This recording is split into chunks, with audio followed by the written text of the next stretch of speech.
گواہ ہے کہ اللہ رب العالمین جمعۃ المبارک کا صدقہ دنیا کے اندر قبر کے اندر میدان محشر کے اندر نجات کا سبب بنائے۔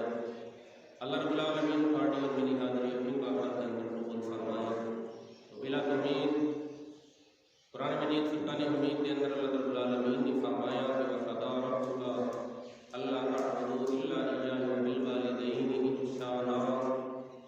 اللہ رب العالمین فرما رہا ہے، اللہ کا فرمان ہے کہ کسی کی پوجا نہ کرو، میرے بعد کسی کی پوجا نہ کرو، اور اپنے والدین سے حسن سلوک کرو۔ قرآن مجید فرقان حمید کے اللہ رب العالمین نے دوسرے مقام پر فرمایا، تیسرا پارہ 10واں رکوع، اللہ رب العالمین فرما رہا ہے وَإِذْ أَخَذْنَا مِيثَاقَ بَنِي إِسْرَائِيلَ أَلَّا تَعْبُدُوا إِلَّا وَبِالْوَالِدَيْنِ إِحْسَانًا۔ اللہ رب العالمین فرما رہا ہے کہ یاد کرو جب ہم نے بنی اسرائیل سے عہد لیا کہ اپنے والدین کے ساتھ حسن سلوک کرو۔ قرآن مجید فرقان حمید میں تیسری مقام پر اللہ رب العالمین نے سورۃ نساء میں 5واں رکوع اللہ رب العالمین فرما رہا ہے کہ اللہ کے ساتھ کسی کو شریک نہ ٹھہراؤ، کسی کو شریک نہ ٹھہراؤ، اور اپنے ماں باپ پر احسان کرو، حسن سلوک کرو۔ تو قرآن مجید فرقان حمید میں اللہ تعالیٰ نے کئی مقام پر والدین کے متعلق جو اللہ تعالیٰ نے ارشاد فرمایا وہ یہی ہے کہ اپنے ماں باپ کی عزت کرو، اپنے ماں باپ کا ادب کرو، ماں باپ کا خیال کرو، جیسا کہ پہلے مقام پر فرمایا گیا، پہلا پارہ میں فرمایا گیا، اللہ رب العالمین فرما رہے کہ اللہ کی طرف سے تمہیں حکم ہے، اللہ رب العالمین کی طرف سے تمہیں حکم ہے کہ کسی کی پوجا نہ کرو سوائے اپنے ماں باپ کے ساتھ اچھا سلوک کرو۔ دوسرے مقام پر بھی یہی فرمایا جا رہا ہے کہ اپنے ماں باپ کے ساتھ اچھا سلوک کرو۔ تیسرے مقام پر سورۃ نساء میں بھی فرمایا جا رہا ہے کہ میں نے بنی اسرائیل سے بھی عہد لیا تھا کہ اپنے ماں باپ کے ساتھ اچھا سلوک کرو اور کسی کے ساتھ شریک نہ ٹھہراؤ۔ شریک سے مراد کیا ہے؟ یعنی کہ اللہ کے ساتھ شریک ٹھہرانا، اتنا ہی ماں باپ کو بلند یا ان کی بات پر عمل کر لینا کہ اللہ کے ساتھ یا شریعت پہ عمل کرنا ہو یا ایسی کوئی بات ہو تو اس پر عمل کرنا ہو، جو ماں باپ اگر روکتے ہیں تو وہ نہ کریں۔ جیسا کہ سعد بن خدری رضی اللہ تعالیٰ عنہ، جب آپ نے کلمہ پڑھ لیا، کلمہ جب پڑھا تو جو آپ کی والدہ تھی، آپ کی والدہ نے یہ کہا کہ یہ تم نے کیا کر لیا، تم دین پر آ گئے، اسلام پر آ گئے، تم نے کلمہ پڑھ لیا، جب تک یہ تم نہیں چھوڑو گے میں کھانا نہیں کھاؤں گی، بھوکی اور پیاسی مر جاؤں گی لیکن میں کھانا نہیں کھاؤں گی۔ تو آپ نے فرمایا کہ ماں جی بات یہ ہے کہ میں نے اسلام میں آ گیا ہوں، کلمہ پڑھ لیا ہے میں نے، اگر آپ اس کی وجہ سے مجھے اگر منع کرتی ہیں، اسلام سے اگر روکتی ہیں، اسلام میں داخل ہونے سے اگر منع کرتی ہیں، تو اگر آپ مرنا چاہتی ہیں تو مر جائیں، اگر 1000 مائیں بھی ہوں تو میں اپنے اس دین کی خاطر ان کو قربان کر دوں۔ معلوم ہوا کہ دین میں، اسلام میں اللہ رب العالمین نے یہی فرمایا کہ اللہ کا شریک نہ ٹھہراؤ۔ اگر ماں باپ کوئی برا کام تمہیں کہتا ہے، کوئی برائی کی طرف اگر لے کے جاتا ہے تو وہ نہ کرو، اگر وہ اچھائی کی طرف کہتا ہے، اچھائی کا کام اچھا کہتا ہے تو اس کو کرو، کیونکہ اللہ کے نبی نے فرمایا کہ ماں اور باپ اتنا آپ کا ادب ہے، ماں اور باپ کی اتنی عزت ہے کہ ایک مرتبہ اگر محبت سے ایک مرتبہ اگر باپ کا چہرہ دیکھ لیا اور محبت کی نگاہ سے ماں کا اگر چہرہ دیکھ لیا تو اللہ رب العالمین راضی ہو گئے۔ وَقَضَىٰ رَبُّكَ أَلَّا تَعْبُدُوا إِلَّا إِيَّاهُ وَبِالْوَالِدَيْنِ إِحْسَانًا۔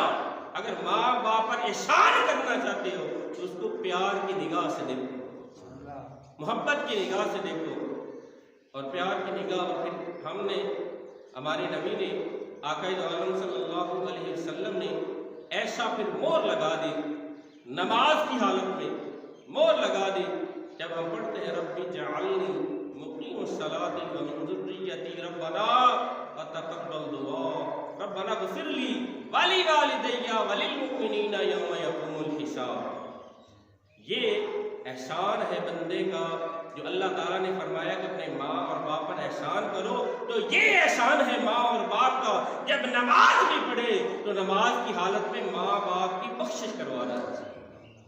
اب اولاد کا احسان جو ہے وہ ماں باپ کے لیے یہی ہے، تو اولاد جو ہے جب نماز پڑھتی ہے، نماز میں اپنی ماں اور باپ کے لیے دعا مانگ رہا ہے کہ اللہ میری ماں اور میرے باپ کو بخش دے، ان کے گناہ معاف کر دے، تو یہ اولاد کا ماں اور باپ پر احسان ہوا۔ تو میرے معززین، اگر ماں اور باپ ایسے ہوں، والدین ایسے ہوں کہ والدین جو ہے وہ اولاد کا حق ادا کریں، حقیقت میں اولاد کا حق ادا کریں، اور بیٹے اولاد جو ہے وہ ماں باپ کا حق ادا کرے، اور اس طرح حق ادا کرے جیسے کہ کوئی بادشاہ حق ادا کرتا ہے۔ کیوں کہ گھر میں جو بادشاہ ہے وہ باپ ہے، گھر میں جو بادشاہی ہے وہ باپ کی ہے۔ تو باپ جو ہے اگر ماں باپ جو ہے اپنی اولاد کے لیے اگر حق ادا کرتا ہے تو اس طرح کرتا ہے جیسا کہ اللہ کے نبی نے فرمایا، جیسا کہ صحابہ کرام رضوان اللہ اجمعین نے کر کے بھی فرمایا، یعنی کہ کرا بھی اور بتایا بھی اس طریقے سے کرنا ہے۔ روایات میں جیسا کہ آتا ہے، اگر امیر المومنین عمر فاروق رضی اللہ تعالیٰ عنہ آپ امیر المومنین ہیں، آج ہمارا بھی یہی دل کرتا ہے کہ ہمارا اگر بادشاہ اچھا ہو جائے، ہمارا بادشاہ اتنا اچھا ہو جائے کہ ہر غریب کی خبر لے، ہر غریب کی خبر لے، ہر اس معصوم کی خبر لے، تو پھر تو کیا بات ہے، اس طرح کا بادشاہ ہونا چاہیے۔ تو اس لیے جیسا کہ روایات میں امیر المومنین حضرت عمر فاروق رضی اللہ تعالیٰ عنہ امیر المومنین ہیں، اور آپ جو تو اتنے امیر المومنین اور اتنے بادشاہ اچھے تھے کہ گھر میں رات کو پہرا دیتے تھے، پتہ کرتے تھے کہ کوئی بھوکا تو نہیں، کوئی رات میں بھوکا تو نہیں، کسی کے پاس کوئی کھانے پینے کی کوئی چیز ہے یا نہیں، یہ معلوم کرتے تھے۔ تو آپ نے مدینہ پاک میں گلی میں تشریف لائے تو دیکھا کہ ایک قافلہ موجود ہے، قافلہ موجود ہے، اور جو قافلہ ہے اس میں چند لوگ موجود ہیں۔ تو ایک عورت جو ہے اس کا بچہ رو رہا ہے، عورت کا بچہ رو رہا ہے، تو امیر المومنین قریب آئے تو پوچھا اس عورت سے کہ اے بی بی یہ بچہ کیوں رو رہا ہے، اسے چپ کراؤ۔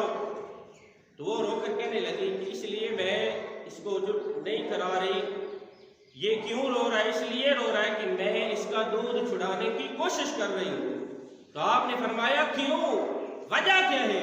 تو کہنے لگی اس لیے کہ امیر المومنین جو ہے وہ انہوں نے اس بچے کے دودھ چھوڑنے پر وہ تنخواہ دیں گے، بچے کے دودھ چھوڑنے پر اس کا معاوضہ لگے گا، اس کی تنخواہ مجھے ملے گی۔ ہمارے حالات ایسے ہیں کہ اگر یہ دودھ نہیں چھوڑتا تو ہم بھوک سے مر جائیں گے، اگر یہ دودھ چھوڑ دے تو ہمیں بھی کھانا پینا مل جائے گا۔ امیر المومنین نے جب یہ سنا تو آپ زار و قطار رونے لگے، آپ روئی جا رہے امیر المومنین عمر فاروق اسی وقت کھڑے ہو کر اعلان کیا کہ آج میں امیر المومنین اعلان کرتا ہوں کہ بچہ جب پیدا ہو جائے اس وقت تنخواہ ملے گی، بچہ دودھ چھڑانے پر کوئی معاوضہ نہیں، بچے کے دودھ چھڑانے پر کوئی ایسی بات نہیں، میں اعلان کرتا ہوں کہ بچہ جب پیدا ہو جائے تو تنخواہیں اس کے ملیں گی۔ معلوم ہوا امیر المومنین ہو تو ایسا، انصاف کرنے والا ہو تو ایسا کہ ایک مقام پر کھڑے ہو کے فوراً اعلان کر دے کہ یہ جو بات ہے، جو مسئلہ ہے، اس کو حل کر دے۔ دوسری روایات میں آتا ہے کہ امیر المومنین عمر فاروق رضی اللہ تعالیٰ عنہ آپ جو تھے رات میں گلیوں میں پہرا دے رہے تھے، مدینے کی گلیوں میں پہرا دے رہے تھے، کوئی یعنی کسی کو کوئی تکلیف ہو، کوئی معاملہ ہو، کوئی مسئلہ ہو تو میں اس کے پاس جاؤں۔ تو اپنے غلام کو ساتھ لیا، گھوڑی پر سوار ہوئے اور چلتے چلتے دیکھا، خیال کرتے کرتے جنگل کی طرف نکل گئے۔ جب جنگل کی طرف نکلے تو دور دراز میں دیکھا تو تھوڑی سی جو ہے آگ جلی ہوئی نظر آئی، روشنی نظر آئی۔ آپ جب قریب گئے تو دیکھا کہ ایک عورت موجود ہے اور اس نے ایک ہنڈیا جو ہے وہ چولہے کے اوپر رکھی ہوئی ہے، تو بچوں کی رونے کی آواز بھی آ رہی ہے۔ تو آپ نے فرمایا امیر المومنین نے فرمایا کہ اے بڑھیا، اے عورت، یہ بچے کیوں رو رہے ہیں اور یہ تم نے کیا رکھا ہوا ہے؟ جب اتنا کہا تو وہ عورت جو تھی وہ رو پڑی. وہ کہنے لگی کہ میں نے یہ ہنڈیا میں پانی ڈال کر گرم کرنے کے لیے رکھا ہوا ہے، اس لیے کہ اپنے بچوں کو دلاسا دے رہی ہوں کہ یہ پانی جو گرم ہو رہا ہے، بچے یہ جانتے ہیں کہ ہماری والدہ جو ہے وہ کچھ نہ کچھ بنائے گی، کچھ نہ کچھ پکائے گی تو ہم کھائیں گے. اسی انتظار میں وہ آہستہ آہستہ وقت گزار رہے ہیں. جب آپ نے اتنا سنا تو حیران ہوئے، تو کہنے لگے کہ یہ تمہیں اس طرح جو دیکھا تو معاملہ ہوا، تو اس طرح جو ہے معاملہ. تو کہنے لگی کہ آپ یہ بتائیں امیر المومنین کو اس بات کا علم نہیں؟ تو کہنے لگی کہ میں اللہ کی بارگاہ میں رو کر کہنے لگی اللہ کی بارگاہ میں کل میدان حشر میں کہوں گی کہ ایسا امیر المومنین عمر فاروق بنایا تھا جس کو علم ہی نہیں کہ ہم ادھر موجود ہیں. تو یہ ایسا سنا امیر المومنین نے جب سنا تو آپ افسوس زدہ ہوئے اور روئے بھی. تو کہنے لگے آپ یہ بتاؤ کہ یہ کل میدان حشر میں جو آپ نے اللہ کی بارگاہ میں امیر المومنین کی شکایت کرنی ہے اللہ کی بارگاہ میں، تو یہ نہ کیجئے. تو کہنے لگی کیوں نہ کروں؟ اگر آپ نے فرمایا کہ نہ کیونکہ دیکھو اتنے سارے لوگ ہیں، اتنی ساری عوام ہیں، اتنے سارے لوگ ہیں، ہر ایک بندے کا کیسے امیر المومنین خیال رکھے، کس طرح خیال کرے. اس نے جب جواب دیا نا، ایک بات کہی، انسان کا سینہ ہل جاتا ہے. وہ کہنے لگی اگر نہیں یاد رکھ سکتا، اگر اتنا نہیں نبھا سکتا تو پھر بادشاہی کرنے کا فائدہ کیا ہے؟ پھر بادشاہی کیوں کر رہے ہیں؟ اگر خیال ہی نہیں رکھ سکتے اتنی بادشاہی کرے جتنا وہ خیال کر سکتے ہیں. تو آپ نے اسی وقت فوراً اپنے غلام کو لیا، ساتھ گئے، جا کر جب گھر میں گئے تو کہا، اپنے غلام کو کہا کہ گندم کی جو بوری ہے، جو اناج کی بوری ہے، میرے کندھے پر رکھ. تو غلام تڑپ کر رونے لگا کہ آقا میں کس لیے ہوں، آپ کیوں رکھ رہے ہیں؟ تو آپ نے کہا امیر المومنین نے کہ اس لیے کہ کل میدان حشر میں وہ عورت میری جب اللہ کی بارگاہ میں اور اللہ کی رسول کی بارگاہ میں جب شکایت لگائے گی تو میں کیا منہ دکھاؤں گا؟ میرے کاندھے پر رکھا، اناج کی بوری کاندھے پر رکھی اور چلتے چلتے وہاں آئے اور آپ نے خود پھر کھانا بنایا. جب کھانا بنا لیا بچوں کو بھی کھلایا، اس عورت کو بھی کھلا دیا، کھلا کے تسلی سے کھلا کے پھر پوچھا اے عورت اب بتا تو کیا کہتی ہے، اب بتا تو کیا کہتی ہے؟ تو عورت رو کر کہنے لگی کہ میں تو یہی دعا کرتی ہوں کہ اللہ جو حکومت دی ہے امیر المومنین کو نہ دیتا تجھے دے دیتا، امیر المومنین کو نہ دیتا وہ حکومت تجھے دے دیتا. جب ایسا سنا تو اس کے بعد تھوڑی دیر بعد غلام جو تھا وہ ساتھ میں کھڑا ہوا تھا. تو غلام نے کہا اے امیر المومنین بس کیجئے، اتنی آپ نے مشقت کی ہے، تھوڑا آرام کر لیجئے. جب عورت نے یہ سنا کہ امیر المومنین یہی ہے تو اٹھ کھڑی، قدم پکڑے اور رو پڑی، مجھے معاف کر دینا، میں نے میرے منہ سے چند باتیں نکل گئی، مجھے معاف کر دینا. میں نے اس مقام پہ بھی اللہ کی بارگاہ میں اس جہان امیر المومنین آپ کو میں نے معاف کیا کہ جس نے اتنا میرا خیال کیا. تو معلوم ہوا کہ احساس کرنے والا، انصاف کرنے والا اگر امیر المومنین ہو تو پھر ایسا ہو، اگر والدین ہو تو پھر ایسا ہو. جو والدین ہے اس کو بھی انصاف جو ہے، اس کا انصاف جو ہے وہ ہے موجود ہے. کیونکہ تیسرے بارے میں اللہ تعالیٰ نے نساء میں فرمایا کہ ماں یہ بھی کہے کہ تم دین چھوڑ دو تو ہرگز نہ چھوڑو، اگر ماں باپ برائی کا کام کہے تو ہرگز نہ کرو، اچھائی کا کام کرے کہے، اچھائی کہے تو وہ کرو. جیسے کہ روایات میں آتا ہے کہ اللہ کی ولی، آخری بات، اللہ کی ولی جو ہے ماں نے پانی مانگا، جب پانی مانگا تو اللہ کے ولی بیٹھے باجد بستامی رحمۃ اللہ علیہ، رات کا پہلا وقت ہے، واقعہ آپ نے سنا ہوا ہے، رات کا پہلا وقت ہے. تو ماں نے جب پانی مانگا تو باجد بستامی رحمۃ اللہ علیہ کھڑے ہوئے دیکھا پانی نہیں ہے، دوڑے پانی کے لیے، دوڑتے ہوئے جب پانی لائے، پانی لے کر آئے تو اسی مقام پر یعنی کہ شرانے والی جگہ پر کھڑے ہو گئے. ادب اتنا، ماں کا ادب اتنا، عزت اتنی کہ ماں کو جگایا نہیں کہ ماں تو نے پانی مانگا تھا، میں نے تمہیں لا کر دیا ہے.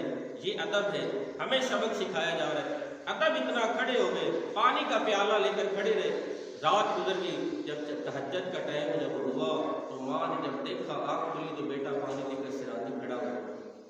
ماں نے دیکھا بیٹا پانی لے کر سرانے کے ساتھ کھڑا ہوا ہے تو ماں اٹھی، پوچھا کہ بیٹا کتنی دیر ہوگی تجھے کھڑے ہوئے، مجھے جگا دیتا.